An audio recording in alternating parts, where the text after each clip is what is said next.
हाँ we future doctors. पिछले कुछ दिनों में काफी स्टूडेंट से मेरी मुलाकात हुई। जब मैंने उनसे पूछा कि प्रेजेंट टाइम पे आपकी सबसे बड़ी प्रॉब्लम क्या है, तो मोस्ट ऑफ द स्टूडेंट्स का कॉमन आंसर ये था कि सर अब हमारे मेजर टेस्ट स्टार्ट होने वाले हैं, लेकिन अभी तक हमें यही नहीं पता है कि मेजर टेस्ट के लिए रिवीजन कैसे करना है और कहां से करना है। मेजर टेस्ट के लिए हमारी स्ट्रेटजी क्या होनी चाहिए ताकि टेस्ट में मिस्टेक कम से कम हो, हमारा स्कोर इंप्रूव हो, हमारा कॉन्फिडेंस बढ़े और हम अच्छे मार्क्स अच्छी रैंक के साथ अपने ड्रीम कॉलेज में जाएं। तो जब स्टूडेंट से ये बात सुनी बड़ा दुख हुआ। यार कितने दुर्भाग्य की बात है, कोई भी कोचिंग है, ऑफलाइन है या ऑनलाइन है, सब अपना प्रचार करने में लगे हैं कि बच्चे हमारी मेजर टेस्ट सीरीज ज्वाइन करें। इसमें आपको 10, 20, 30 टेस्ट मिलेंगे। टेस्ट एग्जाम ओरिएंटेड है। हर टेस्ट को आपको ऐसे अटेम्प्ट करना है जैसे आपका नीट का ही एग्जाम हो। लेकिन कोई ये बताने को तैयार नहीं है कि नीट एग्जाम की तरह तो अटेम्प्ट करना है, लेकिन उसके लिए प्लान क्या होना चाहिए, स्ट्रेटजी क्या होनी चाहिए, टेस्ट के दौरान आप क्या क्या प्रॉब्लम फेस कर सकते हैं, टेस्ट में कम मार्क्स आए तो आपको क्या करना चाहिए, टेस्ट में मिस्टेक्स को कैसे कम करना है, टेस्ट में आपको टाइम कैसे मैनेज करना है, टेस्ट के टाइम आपको प्रेशर को कैसे हैंडल करना है, ये कोई भी कोचिंग बच्चों को बताने के लिए तैयार नहीं है। तो आज के वीडियो में ये सारी प्रॉब्लम हम डिस्कस करेंगे और इसके बाद भी अगर आपका कोई पर्सनल डाउट रह जाता है तो आप कमेंट सेक्शन में कमेंट करके जरूर पूछें, मैं आपका रिप्लाई जरूर करूंगा। और जेन्युइन डाउट अगर हुआ, ज्यादा स्टूडेंट्स की सेम प्रॉब्लम हुई तो उस पे मैं आपके लिए वीडियो भी अपलोड करूंगा। इसलिए आप अगर चैनल पे नए हैं तो बीवाइज क्लासेज यूट्यूब चैनल को सब्सक्राइब भी करें ताकि आगे की हेल्पफुल वीडियो के नोटिफिकेशन भी आप तक आते रहें। और एक क्वेश्चन ये भी है कि आज मैं आपके लिए वीडियो क्यों अपलोड कर रहा हूं। देखो आप सब अच्छे से जानते हैं कल आपका गोल का पहला मेजर टेस्ट है जो कि क्लास 11th का पीसीबी का फुल सिलेबस टेस्ट है। और इसीलिए आज कुछ स्टूडेंट्स मेरे ऑफिस पे आए थे कि सर कल पहला मेजर है, एंजाइटी हो रही है, डर लग रहा है, प्लीज आप गाइड करें, स्ट्रेटजी बताएं ताकि हमारा कॉन्फिडेंस बढ़े और हम अच्छा स्कोर कर सकें।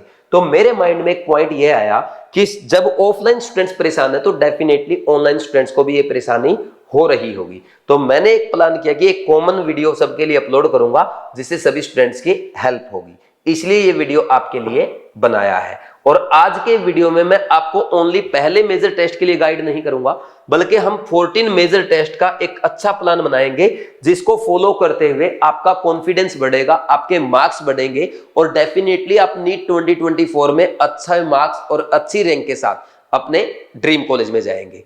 अब जिन स्टूडेंट्स ने अभी तक ज्वाइन नहीं किया है या जो स्टूडेंट्स चैनल पे नए हैं उनको एक बार मैं गोल 2024 के बारे में बता देता हूं। देखो भाई, गोल में आपके है ना टोटल 14 टेस्ट है जिसमें से क्लास 11 के पीसीबी के फुल सिलेबस 2 टेस्ट है, क्लास 12 के भी 2 टेस्ट है और क्लास 11 एंड 12 के पीसीबी के फुल सिलेबस 10 मेजर टेस्ट है। ये 14 के 14 आपके प्योर एनसीईआरटी बेस्ड टेस्ट है, नीट एग्जाम के लेटेस्ट पैटर्न पे बेस्ड टेस्ट है और ये टेस्ट आपके लिए ऑफलाइन और ऑनलाइन दोनों मोड में अवेलेबल है।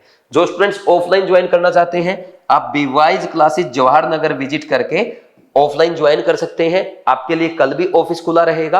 आप एक काम कर सकते हैं 7340250100 इस नंबर पे कॉल करके भी बात कर सकते हैं। और जो स्टूडेंट्स ऑनलाइन ज्वाइन करेंगे भाई आप बीवाइज क्लासेस ऐप डाउनलोड करें या bwise-classes.com विजिट करके वहां पे साइन अप करके कोर्सेज में जाएंगे, गोल 2024 पे क्लिक करेंगे और क्लिक करने के बाद ऐड टू कार्ट करके पेमेंट करने से पहले अप्लाई प्रोमो कोड पे क्लिक कर देना। जैसे ही आप अप्लाई प्रोमो कोड पे क्लिक करेंगे ये टेस्ट सीरीज आपको ओनली 399 रुपीज में अवेलेबल हो जाएगी। ऑनलाइन पेमेंट करके आप अपना कोर्स स्टार्ट कर सकते हैं। एक खास बात यह भी है कि ये टेस्ट आपके लिए पीडीएफ फॉर्म में भी अवेलेबल है ताकि आप पीडीएफ डाउनलोड करके घर पे इनको एज ऑफलाइन भी प्रैक्टिस कर सकें। और इन सभी के एक्सप्लेनेशन भी आपको प्रोवाइड किए गए हैं ताकि लास्ट टाइम पे अगर आपका कोई डाउट आता है इधर उधर टाइम वेस्ट ना हो, आप एक्सप्लेनेशन से अपना डाउट क्लियर करें और घर पे ही आपके सारे प्रॉब्लम सोल्व हो जाए। तो ये आपको अच्छे समझ में आ गया, तो जल्दी से जल्दी ज्वाइन कर दो क्योंकि इस पे अभी आपके लिए ऑफर भी है और ये ऐसी टेस्ट सीरीज है जो आपको नीट एग्जाम में अच्छा स्कोर कराएगी। क्योंकि इसी टेस्ट सीरीज को फॉलो करते हुए, इन्हीं मेजर टेस्ट को अटेम्प्ट करते हुए सीवी कंसल एम्स दिल्ली गई है और लास्ट ईयर डॉक्टर चित्रांश भी इसी टेस्ट सीरीज की हेल्प से एम्स दिल्ली गए हैं। इस बार बारी आपकी है। ठीक, जिन स्टूडेंट्स ने बीट 2.0 या बीवाइज क्लासेस का रैंकर बैच ज्वाइन कर रखा है उनको अलग से ज्वाइन नहीं करना है, क्योंकि ये फ्री ऑफ कॉस्ट आपको अवेलेबल हो जाएंगे। ये वही टेस्ट है जो आपको बीट में मेजर टेस्ट प्रोवाइड किए जा रहे हैं। अब हम बात करते हैं अपनी प्रॉब्लम्स के बारे में। सबसे पहला और बड़ा प्रॉब्लम ये है कि सर रिवीजन कैसे करें। देखो भाई, मेरा सीधा और सिंपल सा आंसर ये है कि हमें टेस्ट के लिए रिवीजन नहीं करना चाहिए। क्योंकि देखो, अगर मान लीजिए किसी स्टूडेंट का आज सिलेबस कंप्लीट हुआ है और वो कल के लिए रिवीजन करेगा, वो रातों रात तो रिवीजन नहीं कर पाएगा ना। या यूं बोल दे, नेक्स्ट टेस्ट के लिए भी रिवीजन करेगा, 3-4 दिन में तो पूरी क्लास 11th रिवाइज नहीं होगी। और जब नहीं होगी तो हमें करनी भी नहीं चाहिए। हमें क्या करना चाहिए, पहले सिलेबस कंप्लीट करो। सिलेबस कंप्लीट होने के बाद अपना एक प्रॉपर प्लान बनाओ कि मैं थ्योरी रिवीजन करूंगा। एक थ्योरी रिवीजन जरूर करना है। थ्योरी रिवीजन का मतलब ये है कि आप एक बार प्रॉपरली एनसीईआरटी के गो थ्रू हो जाएंगे, या आपने जो नोट्स बना रखे हैं वो अच्छे से पढ़ेंगे, नोट्स के इंपॉर्टेंट पॉइंट पढ़ेंगे, या जो शॉर्ट नोट्स आपने बनाए हैं वो पढ़ेंगे, या और साथ में आप पीवाईक्यू करेंगे। इसको कहते हैं थ्योरी रिवीजन। तो सर आपको एक बार प्रॉपर थ्योरी रिवीजन करना ही करना है। इसमें आपको चाहे 20 डेज लगे, 25 डेज लगे, 30 डेज लगे, जितना भी टाइम आपको लगे प्रॉपरली एक बार कर लेना है। और जो बीवाइज क्लासेस के स्टूडेंट्स हैं उनको क्वेश्चन प्रैक्टिस में only and only NCERT drill करना है, क्योंकि इसमें आपके एनसीईआरटी एग्जाम्पलर के क्वेश्चन है, एनसीईआरटी के इनटेक्स्ट क्वेश्चन, आपके इनटेक्स्ट एग्जाम्पल, एनसीईआरटी की थ्योरी, डायग्राम, ग्राफ, टेबल से क्वेश्चन आपको दिए गए हैं। साथ में assertion, reason, match the column सब कुछ है। जैसे मैंने आपको प्रूफ दिए थे, जैसे जेईई मेन 2024 में एनसीईआरटी ड्रिल से डायरेक्ट क्वेश्चन आए हैं, वैसे ही नीट 2024 में भी आएंगे। इसी को बस आपको अच्छे से करके जाना है। और जिन स्टूडेंट्स ने कृष्णा बैच 2.0 ज्वाइन किया है, आपको भी NCERT drill free of cost मिलेगा। आपको अलग से अमेजन या फ्लिपकार्ट से ऑर्डर करने की जरूरत नहीं है। ठीक, तो आपको यह समझ में आया कि रिवीजन कैसे करना है। रिवीजन आपको एक थ्योरी रिवीजन करना है, अच्छे से रिवीजन करना है। अब आप बोलेंगे सर हमारा पहला क्लास 11th का जो मेजर टेस्ट है वो 25 फेब को है, फिर 29 फेब को है, फिर हमारा क्लास 12th का भी मेजर टेस्ट है जो कि पहला 10 मार्च को है, फिर आपका दूसरा कब है 14 मार्च को। 14 मार्च तक तो हमारा सिलेबस ही मुश्किल से कंप्लीट हो जाएगा, हो पाएगा, कोई बात नहीं। भले ही आपका 31 मार्च तक हो, लेकिन पहले एक प्रॉपर रिवीजन जरूर करना है, क्योंकि जब तक आपका प्रॉपर रिवीजन नहीं होगा आपको नीट एग्जाम के लिए कॉन्फिडेंस नहीं आएगा, और जब तक एग्जाम के लिए कॉन्फिडेंस नहीं आएगा तब तक आपके अच्छे मार्क्स नहीं आएंगे। ठीक, भले ही हमारे मेजर टेस्ट में कम मार्क्स आ जाए, हम बाद में अप्रैल वाले मेजर में अच्छे लेके आएंगे। पहले अपना प्रॉपर रिवीजन करो, थ्योरी रिवीजन करो, ना कि टेस्ट के अकॉर्डिंग, बल्कि अपना एक कंप्लीट प्लान बना के। समझ आया? फिर इसके बाद क्या होगा, आपका 24 मार्च को पहला मेजर टेस्ट आएगा। कोशिश करो इससे पहले एक बार आपका सिलेबस कंप्लीट हो जाए।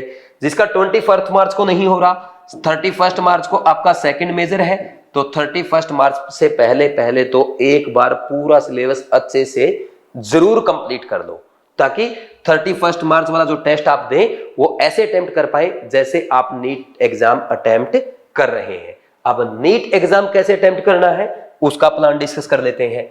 देखो भाई, मैंने आपको हमेशा बोला जब भी आप टेस्ट अटेम्प्ट करेंगे सबसे पहले बायो, फिर केमिस्ट्री, उसके बाद आपको फिजिक्स अटेम्प्ट करना होता है। सीक्वेंस अपना ये रहेगा। और हमेशा टेस्ट को आपको 3 अटेम्प्ट में करना है। सर 3 अटेम्प्ट में करने का फायदा क्या होगा? देखो, जब आप मेजर टेस्ट को 3 अटेम्प्ट में करेंगे तो आप नीट 2024 को आराम से 2 अटेम्प्ट में तो कर ही लेंगे। और जो बच्चा नीट एग्जाम को 2 अटेम्प्ट में कर लेगा, मैं गारंटी के साथ बोलता हूं उसका सिलेक्शन कोई भी नहीं रोक सकता है। देखो, आप में से जितने ड्रॉपर स्टूडेंट हैं, एक बार आप अपना एनालिसिस करें। आपने लास्ट ईयर नीट एग्जाम को मैक्सिमम 1 अटेम्प्ट में किया होगा, या दूसरा अटेम्प्ट आपका ढंग से नहीं रहा होगा। अगर आपने 2 अटेम्प्ट में किया होता तो आपका सिलेक्शन हो जाता, लेकिन इस बार ये कमी नहीं छोड़नी है, 2 अटेम्प्ट में करना ही करना है। उसका रास्ता क्या है कि आप कोशिश करो कि मेजर टेस्ट को हम 3 अटेम्प्ट में करने की कोशिश करें। 3 अटेम्प्ट में कोशिश भी कर लोगे ना तब भी बहुत है। 2 तो लगाने ही लगाने हैं, 2 में तो कोई डाउट नहीं होना चाहिए। 3 अटेम्प्ट में करने की कोशिश करो।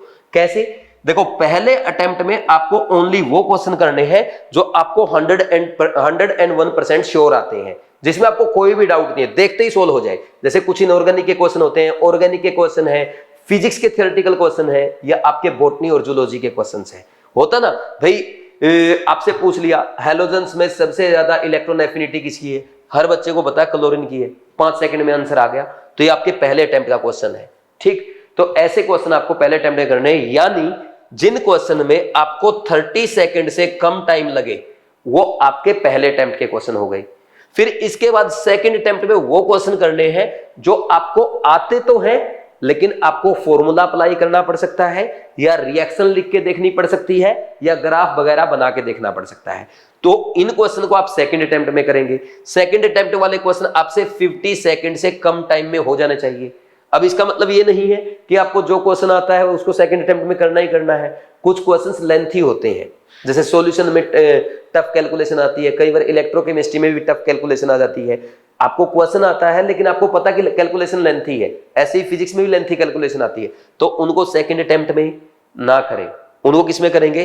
थर्ड अटेम्प्ट में, यानी जिसमें अपने को लग जाए हमें श्योर आता भी है लेकिन ये टाइम खाएगा 60 सेकंड से ज्यादा, 90 सेकंड, 100 सेकंड, 120 सेकंड, तो उन क्वेश्चन को हम थर्ड अटेम्प्ट में करेंगे। ये हमारा प्रॉपर प्लान होना चाहिए। समझे कि नहीं समझे? अब मान लीजिए किसी बच्चे ने पहले अटेम्प्ट में 120 क्वेश्चन कर लिए टोटल फिजिक्स, केमिस्ट्री, बायो के, दूसरे अटेम्प्ट में 30 कर लिए, तीसरे अटेम्प्ट में 10 कर लिए, तो हो गए आपके 160 क्वेश्चन अटेम्प्ट अच्छे से, यानी आपने 640 नंबर का पेपर अटेम्प्ट कर लिया। और शुरू में स्टार्टिंग में 640 का तो बहुत ज्यादा होता है, इतना भी नहीं करना है। देखो, अगर आपको लगता है कि आपका पूरा प्रॉपर रिवीजन नहीं है, आप चीजें भूल गए हैं, तो आप पहले पेपर में कभी भी 720 का टारगेट नहीं बनाएंगे। मैंने जो मेरे ऑफलाइन के स्टूडेंट्स हैं उनको खुद को बोला है, मेरे जो बच्चे हैं वो ये भी टारगेट बनाए बैठे हैं कि 300 मार्क्स लाने हैं बस। कुछ बच्चे 340, 360, 400 का भी टारगेट बनाए बैठे हैं कि मैं तो सिर्फ 400 लाऊंगा, 450 लाऊंगा, 500 लाऊंगा। क्यों? क्योंकि उनको मैंने बताया कि अगर हम पहले अटेम्प्ट में 300 मार्क्स भी ले आए और फिर हर टेस्ट में हम 30 मार्क्स भी बढ़ाने की कोशिश करें तो आपके तो 720 जा सकते हैं। कोई बच्चा अगर पहले टेस्ट में 400 मार्क्स लाया, फिर उसके बाद हर टेस्ट में 20 मार्क्स भी बढ़ाए, तो कितने हो गए? ये आपके 280 मार्क्स बढ़ जाएंगे, 680 मार्क्स आ गए। आराम से आप अपना स्कोर 650 प्लस तक कर सकते हो। लेकिन पहले टेस्ट में कम से कम नेगेटिव कम से कम करना है, टेस्ट को 3 अटेम्प्ट में करना है, ये आपकी कोशिश होनी चाहिए। ठीक, टेस्ट को ऐसे 3 अटेम्प्ट में करोगे, ओनली वही क्वेश्चन करोगे जो आपको आते हैं, कम से कम टारगेट बनाओगे, डेफिनेटली हो जाएगा। जैसे फॉर एग्जांपल देखो भाई, मान लीजिए किसी स्टूडेंट ने ये टारगेट बनाया कि सर मेरे को तो ओनली इस अब 450 मार्क्स लाने हैं, तो 450 मार्क्स का आपने टारगेट बना लिया। बहुत सारे बच्चे ये गलती करते हैं, टारगेट बना लिया, हो गया काम। आपको इसके साथ ये भी टारगेट बनाना कि फिजिक्स, केमिस्ट्री और बायो में आप कितने कितने क्वेश्चन करेंगे। जैसे 450 वाला बच्चा क्या करेगा भाई, कम से कम लगभग वो कोशिश करेगा कि 280 तो उसके बायो में आने ही आने चाहिए। यहां पे वो कोशिश करेगा केमिस्ट्री में भी 100 मार्क्स तो आने ही चाहिए, और फिजिक्स में वो कोशिश करेगा 70 मार्क्स तो आना ही चाहिए, यही कोशिश होगी। अब 70 मार्क्स के लिए फिजिक्स में कितने क्वेश्चन करने हैं? 20 क्वेश्चन काफी है। केमिस्ट्री में 100 मार्क्स के लिए 25 प्लस क्वेश्चन करने होंगे। फिजिक्स में बायो में कितने करने पड़ेंगे? लगभग आपको 80 क्वेश्चन करने पड़ेंगे। तो टोटल कर लो कितने हो गए? 125 से 130 क्वेश्चन आपको बस प्रैक्टिस करने हैं। तो जब आप टेस्ट अटेम्प्ट करेंगे, अगर मान लीजिए आपने क्या स्टार्ट किया, बायो स्टार्ट किया, पहले 5 क्वेश्चन आपसे नहीं हुए, तो घबराना नहीं है। क्या करना है? घबराना नहीं है, क्योंकि अब आपको 100 में से कितना करना है? 90 नहीं करना, ओनली 80 करना है। अभी तो 15 क्वेश्चन और छोड़ने हैं।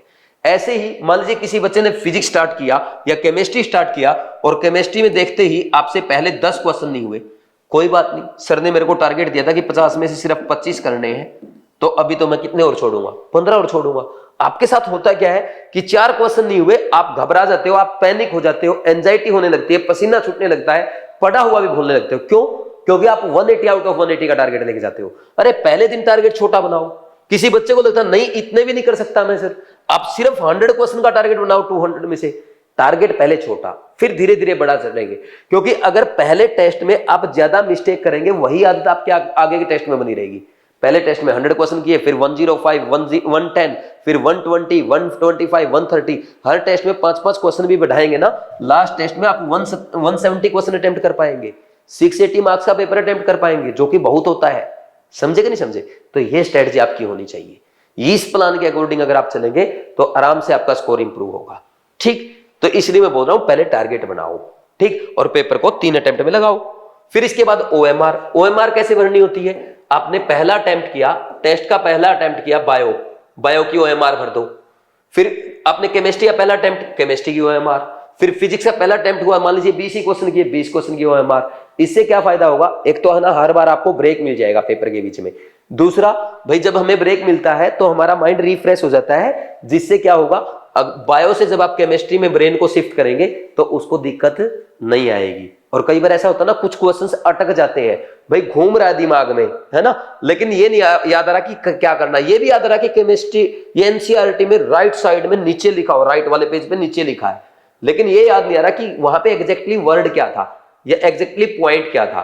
तो जब आप यहाँ पे ओएमआर भर रहे होंगे उस टाइम आपका ब्रेन क्या करता है, सिर्फ ओएमआर भर रहा है, उसमें कोई दिमाग तो नहीं लगाना ना, तो उस टाइम पे ऐसी कई चीजें याद आ जाती है। आप देखना कल ट्राई करके आपको 2-3 पॉइंट जरूर याद आ जाएंगे।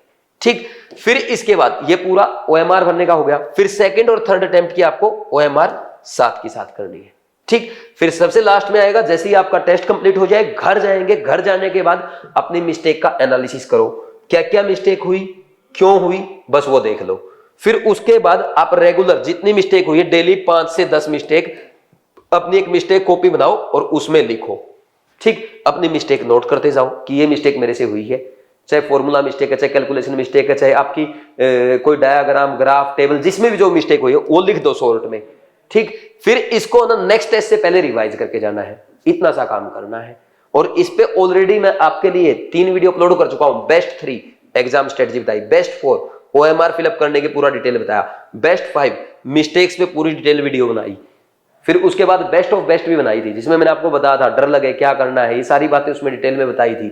एग्जाम में कम मार्क्स आए क्या करना है, सारी बातें बहुत डिटेल में मैं आपको ऑलरेडी बता चुका हूं, समझे ना।